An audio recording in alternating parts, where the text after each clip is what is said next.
So today's date is 3 June 2022. I'm in Reading, Pennsylvania at the World War II weekend. I'm talking with Rod Grimes. So Rod, if you could just give us a little bit of background on yourself. Where were you born? Where did you grow up? I was born in Washington, D.C. Okay. And I lived on the edge of Washington, D.C. Went to high school in Washington, D.C. At the time, it was mandatory for you to serve time in the cadets. They called it cadets. Right. So I was marching around, at 17 years old, carrying an M1, assembling an M1, cleaning it and all that. Learned a little bit about firefights, very little. Yeah. Fired a 22 in the range under the high school in Washington. Wow. So I knew, and other things, so I knew a little bit. Yeah, so times have changed because you can't do that anymore with guns. Right. Not in Washington, D.C. Yeah. Right. Yeah. Right. What war did you participate in? Vietnam War. Yeah, and what branch of the service were you? Army. The Army. Yeah. Okay. Why did you decide to join the Army? It's a long story. The Army was interested in me, and they tried to recruit me, and I was actually in the reserves at the time. I joined the reserves. There was no war on when I joined the reserves. Okay. And I had a car when I was 17, and some of my friends said, "Can you drive us down to the recruiters? We're going to join the reserves." So I drove them down, and they said, "Come on in." And I went in, and the recruiter guy said, "If you join the reserves, you'll get $10.50 for a weekend, and you'll make more when you go in, and you'll have more control, and you're going to be drafted anyway." Right. So I went in. So I was already in. Yeah. So I had to serve 2 years active and 4 years reserves, which I did. So I served 2 years active in the Army. Yeah. What year did you join? 68. 68. Okay. It may have been late 67. Okay. I was still in high school. I was 17. My mother had to sign for me, which she did reluctantly. Right. You pay much attention to what was going on in Vietnam before that? There was very little going on in Vietnam at the time. Okay. There were advisors in there. But you knew we were at war. No, there was basic Nothing. No, I mean there were, they just said there's advisors in there. Yeah. The communists are going to take Laos. No, I didn't.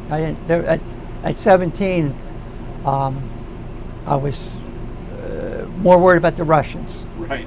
That's why everybody was worried about the Russians, Yeah. right? What did you end up doing in the Army? After infantry training, I was sent, at boot camp, Yeah. advanced infantry training. Then I was sent to Fort Huachuca to learn about sensors that would pick up indications of enemy activity. Okay. And so I trained at Fort Huachuca, still doing things like that. And then I went to Vietnam, 1st Air Cav, when the 1st Air Cav was in 3 Corps. And there was I was with the headquarters of 1st Air Cav, Okay. Division Intelligence, but they needed someone close to the Cambodian border to pick up indications from the sensors that had been put in Right. by other people in my unit or dropped by helicopter. So I went up on top of the mountain, a very famous mountain, Nui Ba Din, also known as the Black Virgin Mountain on the Cambodian border. It's a very famous spot. Right. It's a very strategic spot. Very high up. It's unusual because it rises out of the rice paddies near Tay Ninh. Okay. And were you a comms guy or intelligence? What specifically? Well, I was with the unit that was assigned to Division Intelligence, but basically what it boiled down to is I would monitor the little devices that I had, and when I would see indications that could be enemy activity, it may not have been, it could have been other things. Right. It could have been vibrations from animals. Some of them were metal detectors, so that one was pretty definite. Yeah. But other ones were not. So I would try to figure it out. If I thought it was also lightning and all vibrations, okay. If I thought it was a good indication of enemy activity, I called it in Division Intelligence, and then they would immediately, most of the time, immediately respond with artillery fire. So I would call it in. I would say, I would identify it. I've got an indication on this location, Right. and then they would say, we've got it, and then later they would say sent in, artillery on it, so 5 rounds, 10 rounds, whatever. Usually they would do that. They would usually fire on artillery. Once in a while they call in jet planes. It's hard to say how many times they got anything. Right. Because in that area and south of there were a lot of caves. So you might have enemy activity, they come out of the cave, they look around, they go back in the cave, you drop artillery on it, the cave's deep in the ground, you're not going to get anybody. Right. What were your impressions of Vietnam when you first got there? Well, it was hard to get used to. It was extremely hot. It was extremely muddy. It was somewhat disorganized. Right. So they assigned me to my unit, and they said, go over there and get an air flight to your unit. And they sent me to the wrong part of my unit. So I had to then they said, go down to the helicopter pad and wait. And actually, I spent a lot of time sort of hitchhiking at helicopter pads. Okay. So mine was a little bit different, but I was very happy to be up in a helicopter because it was cooler. Right. Right. When you installed these sensors? No, other people in my They were already unit. installed. Okay. Other people in my unit put them in. Either buried them, or in some cases, somebody dropped them from a helicopter. Okay. Your job was just to monitor. To monitor them. Exactly right. Okay. How long were you in Vietnam? Almost a year. Almost a year. Yeah. Okay. Any instances that stand out? Anything that you remember more than another? Well, one thing that was interesting is a lot of people were kind of bored. At the time, they were de-escalating the American role in training the Vietnamese. Mm. So, and I actually was side by side with the Vietnamese quite a few times. So anyway, but at this one particular thing that sticks out before all this really got into high gear with turning it over to the Vietnamese, Yeah. is the unit, the 1st Air Cav, and possibly others, but I know okay. What they did is they crossed the border into Cambodia. Okay. So I was having a lot of problems. There were a lot of problems in my area with enemy activity, mostly North Vietnamese troops, full hardened combat North Vietnamese troops. So at that point, the 1st Air Cav crosses the Cambodian border and goes on the offensive. At that point, morale went up. The guys weren't bored. They were on the offensive, and they were catching supplies, and they were gaining a lot of military improvement in the situation because they were destroying huge amount of supplies that were in Cambodia. Yeah. So at that particular time, things looked pretty good. Now, Nixon couldn't take the political heat. He had to pull the troops back. Had they gone a few more days, it might have been different. They pulled the troops back, but when they pulled the troops back, things were actually quieter for quite a while. Right. What kind of... do you have any downtime when you were there? And if you did, what kind of recreational activities did you participate in? There was downtime. When I would go back from the mountain, I was also in Nui Bar Ra for a while too. When I would go back, you had downtime. You could take a shower, Yeah. a better shower. Right. You could go to the PX and you could get paid. Right. You could get some money, not dollars, military script. Yeah. Okay, so when I went back to those places, I would go to the USO if it was air conditioned back there, Okay. and they had donuts. And there were a lot of movies. They showed a lot of movies at night. Okay. There was movies all over going on at night. Now, occasionally, mortars or rockets would come in. You have to run in the bunker, Yeah. but not most nights, but occasionally. So a lot of nights, you watch. It was cooler at night.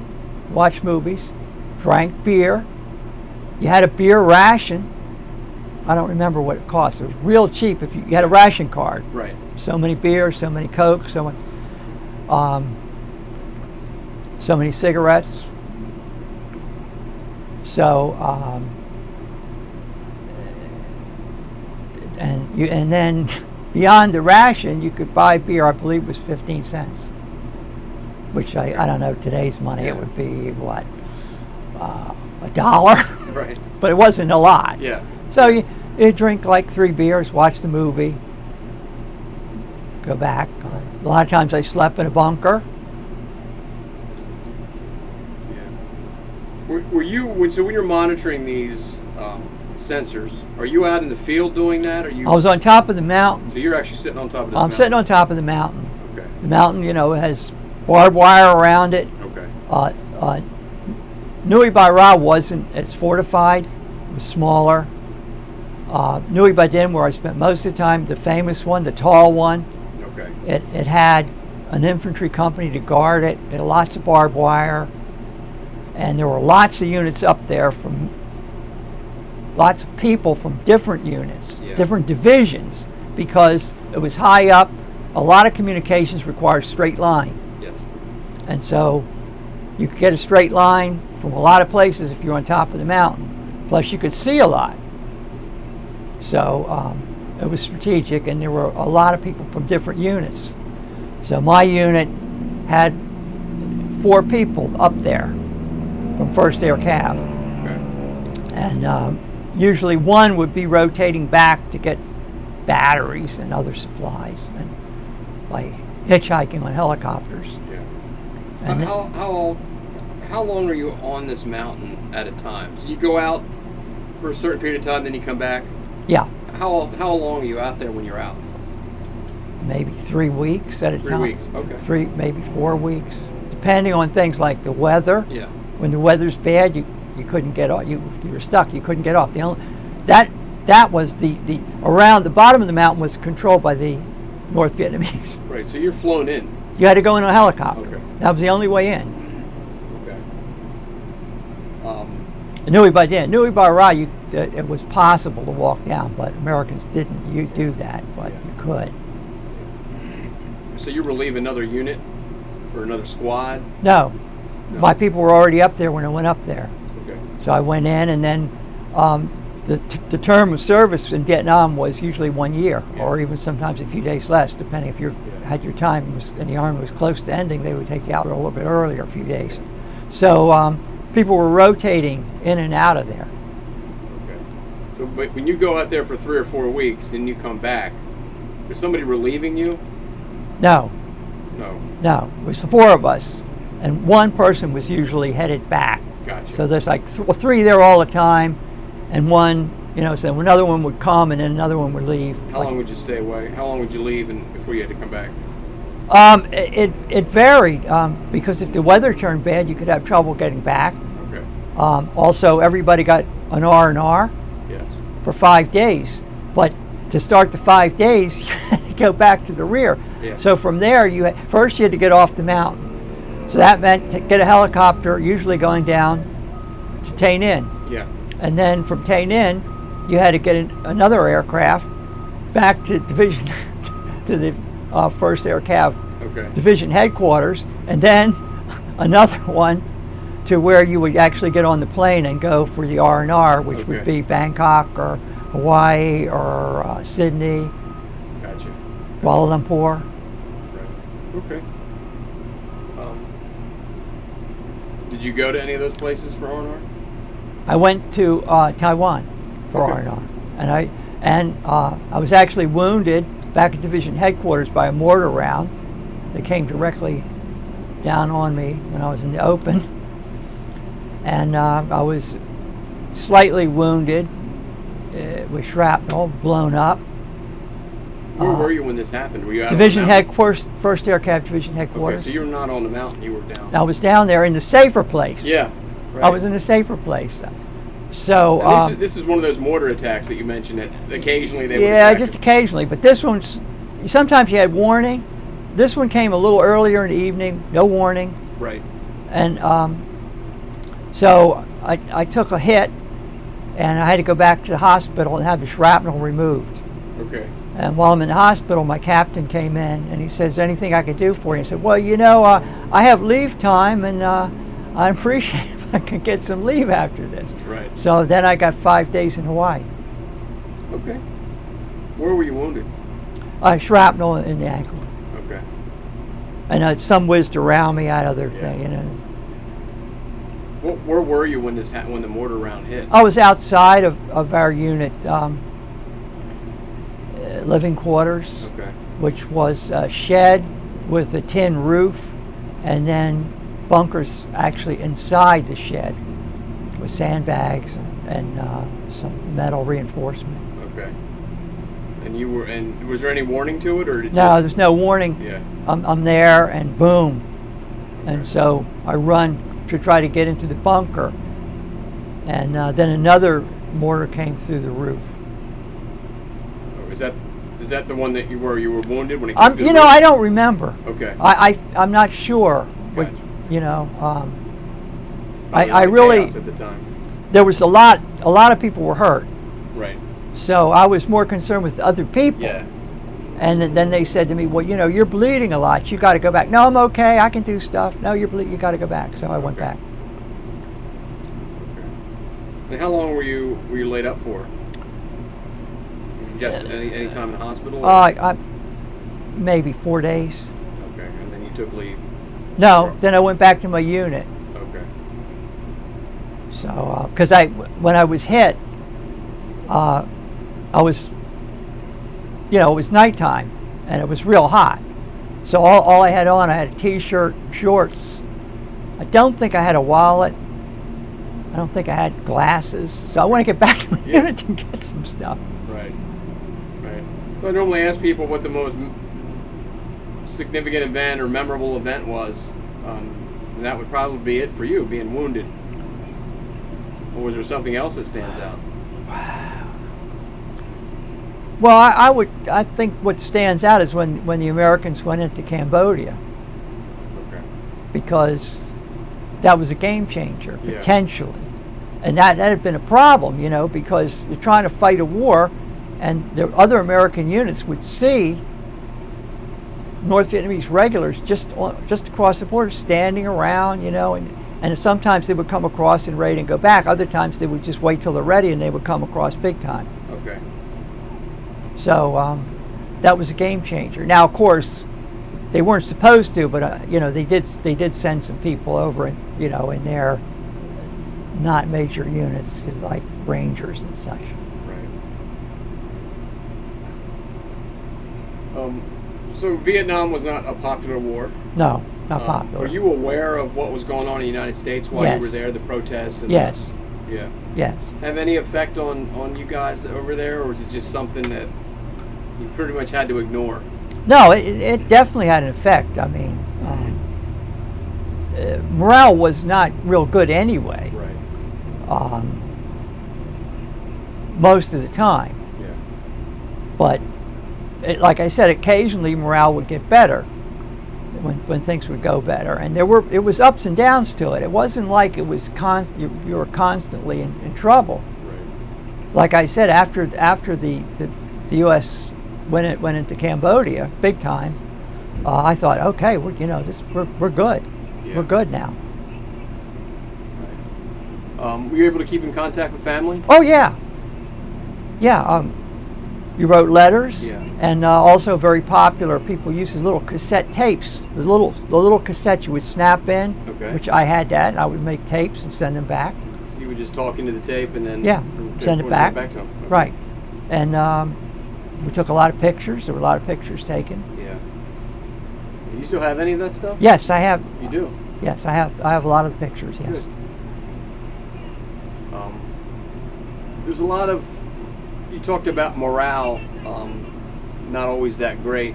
There's also a lot of, from interviewing other Vietnam vets, a lot of drug use and things like that went on over Right. there. Did you ever witness any of that kind of stuff, or become a problem in your unit? Or It wasn't a major problem. Yeah, it was going on. I was Yeah. definitely aware of it. You know, Right. I mean, I would see people over there. Yeah. yeah,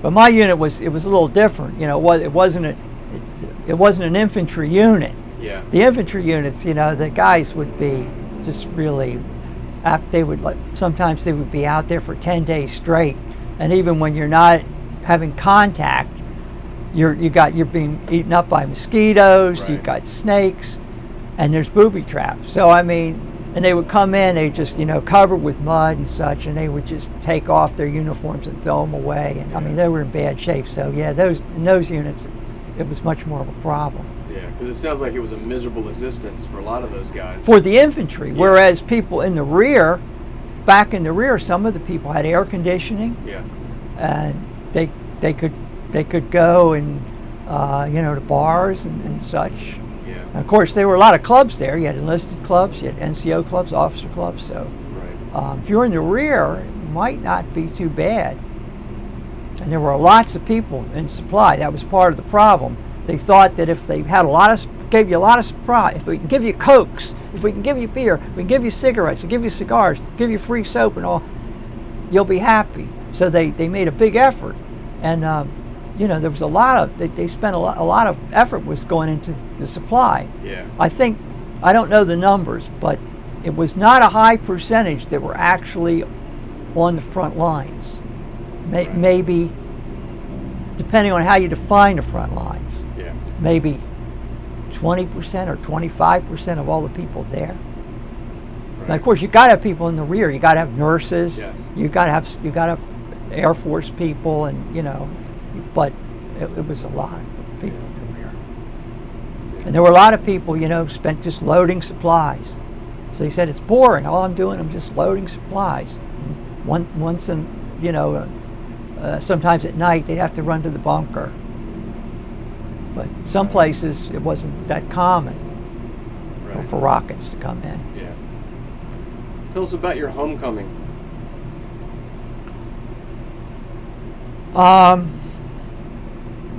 I flew into Fort Dix. Well, first, I think we flew to Japan at night. Got on another plane to Anchorage, Alaska. I don't think I got off the plane in Anchorage. Okay.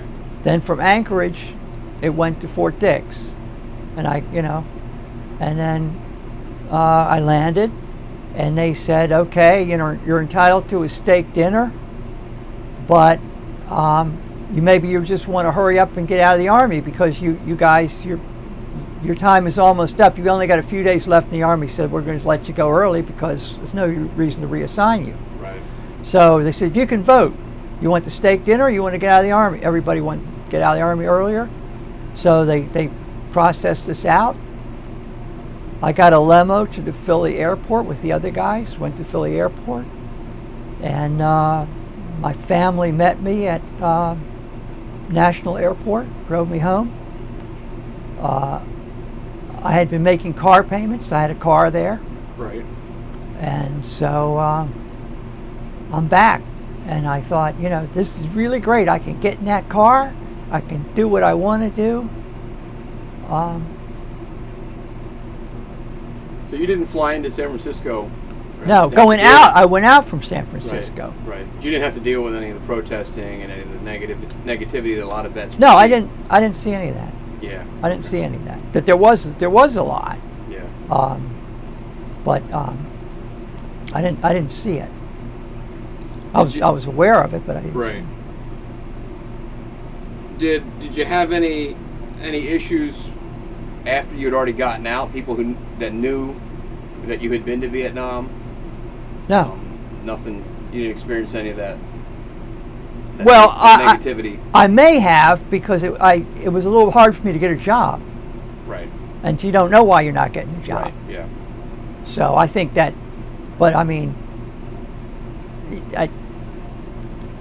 I had a college degree, but I didn't have any job experience. Right. And the economy was winding down because the war was winding down. So you didn't need as many war supplies, and there was excess people. People are coming back. So it was a little hard to get a job. Right.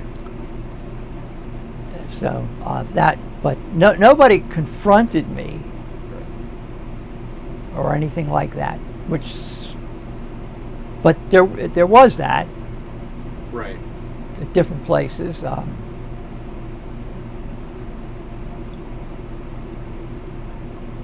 How would you say that your wartime experience has affected your life? Not everybody has that experience. Right. Right. Well, I was just, some people say, well, you could have gotten out of it. Various ways you could have gotten out of it. Right. So, well, if I'd gotten out of it and someone was killed over there, I would have thought, well, maybe, they died and I, because I didn't go. Right. So, I didn't want that. So, in the sense that I did my duty, and I also went to for a master's degree on the GI Bill. Mm-hmm. So I thought, okay, they're paying for the master's degree, so it's all even good. Yeah. What's something that you like, maybe your great grandchildren, to know about your service, or the people that you served with?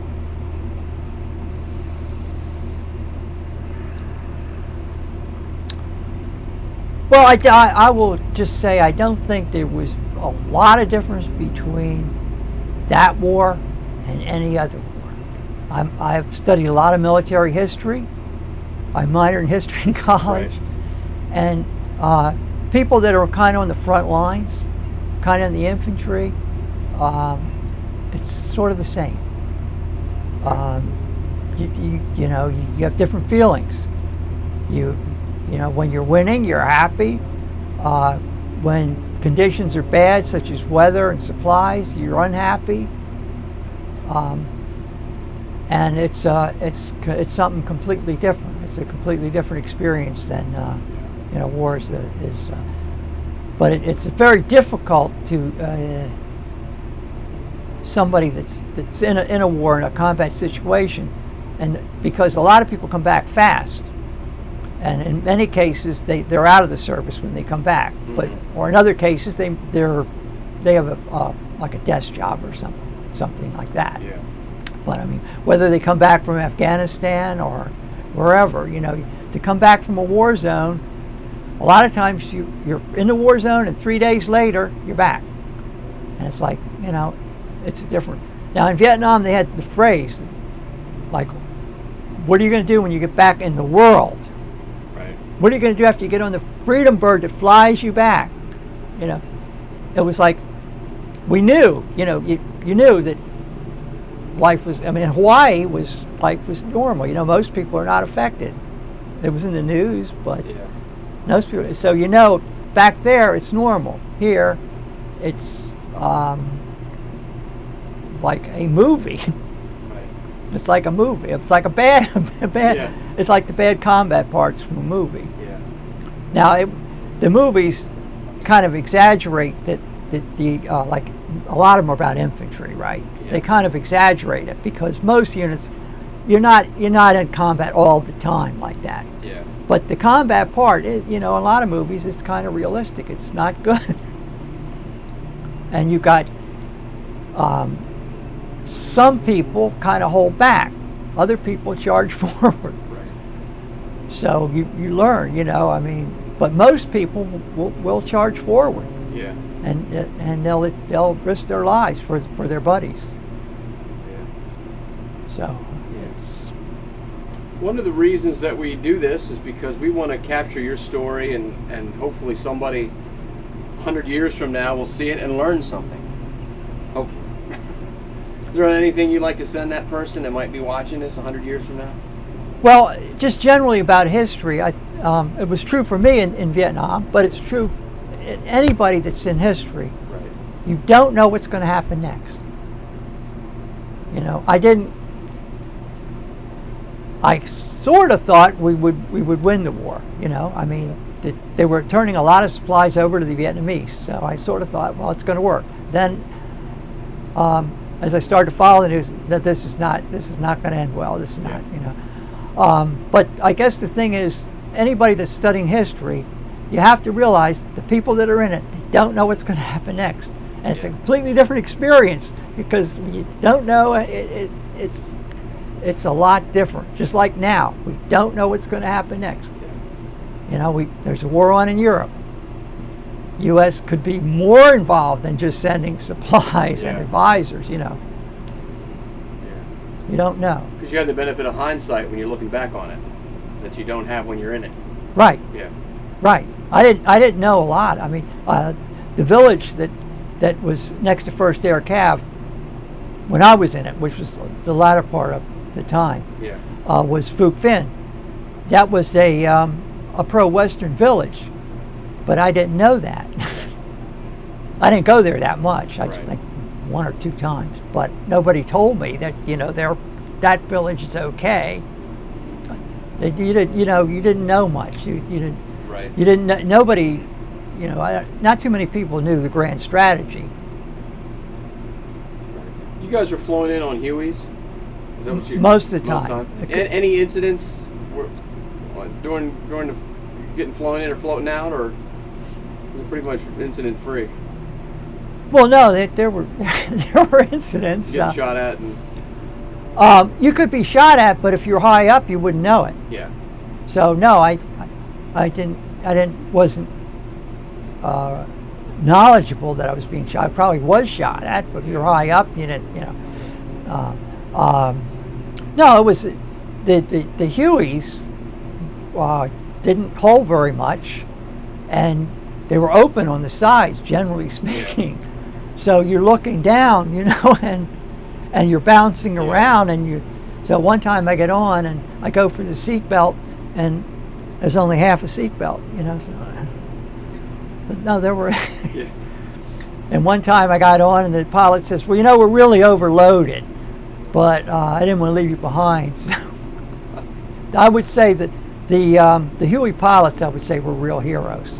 Yeah. I mean, if another one was shot down, they would go, and they knew that. Then they knew they were going to be shot out because they were shot down. So they knew. So those guys, and sometimes they were shot up, and the pilot would go back and get in another helicopter and go back again, or get more ammunition and go back again to try to save people in the unit or another unit. So I would say the helicopter pilots were also big heroes. Yeah. Interesting. All right. Well, is there anything else that you want to talk about? Anything I didn't ask that? No, I can't. I can't off the top of my head think of anything. Well, I want to thank you for sitting down and telling your story, taking some time out of your day. Do appreciate it. Well, I'm happy somebody's sort of interested in it. Absolutely. I will just say that there's 100 different stories. You've got different parts of the country. Right. In the north is quite a bit different than the swampy Mekong Delta, Yeah. And then you got the highlands and the hills, and then you got the jungle, and then you got units doing different things at different times. So there's a lot. You can't just look at one story. Right. Yeah. One thing I would just add that didn't happen to me, but it was part of the conflict. Yeah. The helicopters made it possible to drop people on like a hilltop. Mm-hmm. So many times people were dropped, and they would say, okay, intelligence says there's 200 North Vietnamese here. We're going to drop 400 people, 8 helicopters at a time on this clearing. So they would drop the 200 or 400 Americans thinking there's 200, and then it would turn out, yes, there's 200, but there's also 400 more. So then you're out there, Yeah. and then it turns dark, and the helicopters can't come in, and Right. and you're outnumbered. That happened numerous Yeah. times Yeah. to people, not, you know. So that was one of the problems. Yeah. The intelligence was not. It's never 100%. Right. And other times, I think they landed, and like the caves of Ku Chi, which you've probably heard about. The caves were real deep, you know, so they could land a unit right on top there, and all these guys are underneath. Right. And you could look around. No, there's nothing here. Wow. So you could fire artillery or light bombs on that, and you know they're very deep. Sort of like, you know, in the Ukraine war, that the steel mill area. I don't know if did you follow that? Yeah. How they said that was. So if you were deep enough in there, it was going to take a very heavy direct hit on a bomb to get you. You know, so Okay. that's why those guys were able to hold out for a long time. Gotcha. Okay. Well, again, thank you for sitting down and talking to us. Very interesting story. Well, And I want to say, welcome home. We appreciate it. well, thank you.